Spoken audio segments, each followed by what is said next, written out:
Hey everyone, Brian Hill with the Complete Combatant. I'm going to be doing a 7-part series on preparatory cueing so that you can perform at the highest level.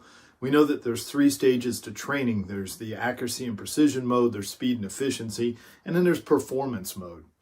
This is probably the least understood part of it. And people often train very hard and develop a lot of skill, but when it comes time to perform, somebody else steps up to the line. This is an important process to get you ready for either showing your skill under pressure, fighting, or facing everyday challenges.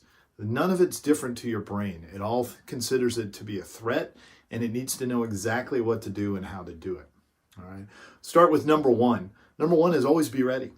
Okay. Now that's easy to say, and we talk about that all the time, but you should be ready to accept the challenges as they come. You should relish the challenges in your life. When it's time to step up to the line, you should be ready to go.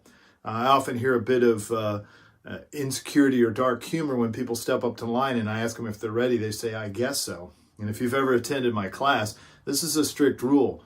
If you utter the words, I guess so, you'll be dismissed from the line until you're ready. I will not allow you to do something as dangerous as shooting with an I guess so.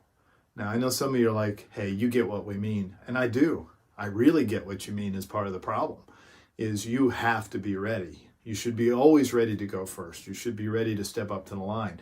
Now, that doesn't mean you won't be nervous. That doesn't mean that you won't have great feelings of pressure. But you should physically and mentally assume the posture of readiness. And you should say, this is why I came here. This is my work. This is what I'm about. And when I step to the line, I'm ready. Okay? The timer doesn't intimidate me. The challenge doesn't intimidate me. Nothing will stop me from my given purpose. It's a different feeling of being ready, but it's exhibited right away. And it helps you to manage your arousal level. Arousal level is a psychological term, and it basically comes down to whether you're overstimulated or understimulated. When I was dealing with fighters constantly, this was the real battle in the locker room. I didn't make brilliant speeches and give them a new strategy and see something about their opponent. We did all that work in the gym. And that's movie lore. It's ludicrous to think that you'd have to do that in a fight. Occasionally something will pivot, but mostly that work's done in the gym. What I managed with a fighter was whether he was too excited or he wasn't excited enough. They're both equally dangerous. Okay? You need to have just the right amount of excitement before you go into an activity. You need to be ready to do it because it preps the body physiologically, psychologically, and technically to move forward.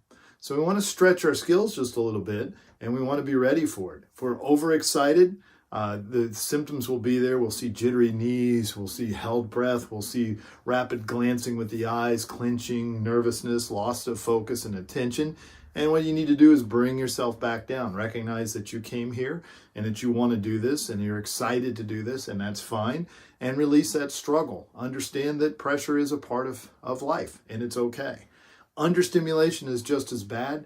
This is a disassociation from the events that are about to come. So you're so flat that you feel nothing.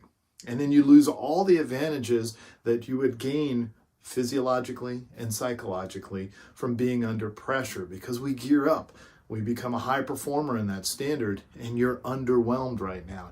You're not ready to go. We see this a lot with people who have traumatic backgrounds, where they just kind of disassociate. It can't affect them. They're far from it, and they're far from the outer product. And some of you say, boy, I'd like to feel like that, but you really don't, because you don't perform well in that. You don't adjust well, and you don't perform at your highest level. So from now on, whenever somebody asks you if you're ready, the answer is yes. Okay? When you step up to the line, shooter, are you ready? Yes, I am. All right. Or you just say nothing at all if you're in competition. That's fine too. If you're going to do a drill in the class, volunteer to be first. I know a lot of you are in law enforcement and military and you never volunteer for anything, but this is willing participation. We have come here because we want to train. We are high-level martial athletes that want to move ahead. So there's no reason for us to hide or cower in the back of the group. We should go first. We should set the precedence, and we should be leaders. You can tell I get passionate about this because you have to do this. It changes you fundamentally, and it allows you to be a more of a hunter in the situation instead of the prey. It allows you to step up and to be fully engaged in the moment because it was your choice in the first place to come. It's your choice to perform well, and you can't hide from it. I hope that helps you guys. Start practicing this in little things, and it'll have great ramifications for large issues. You know, if you're an impatient person, you learn to be patient in small things. If you're ill-disciplined, you discipline yourself something simple in the morning like making your bed. If you feel like you're not ready and you're doing something small, and everything we do, these are small drills, but they become a lifetime of habits, and that becomes the character of who you are. So always be ready. And know if you come to my class and if I ask you if you're ready and you give me some other answer, you're going to go take a break for a while until you are ready. I think that's more than fair and equitable for everybody. And I demand the best out of all my clients, as I do myself. All right, I'm Brian Hill with The Complete Combatant. And as always, measure, refine, and perform.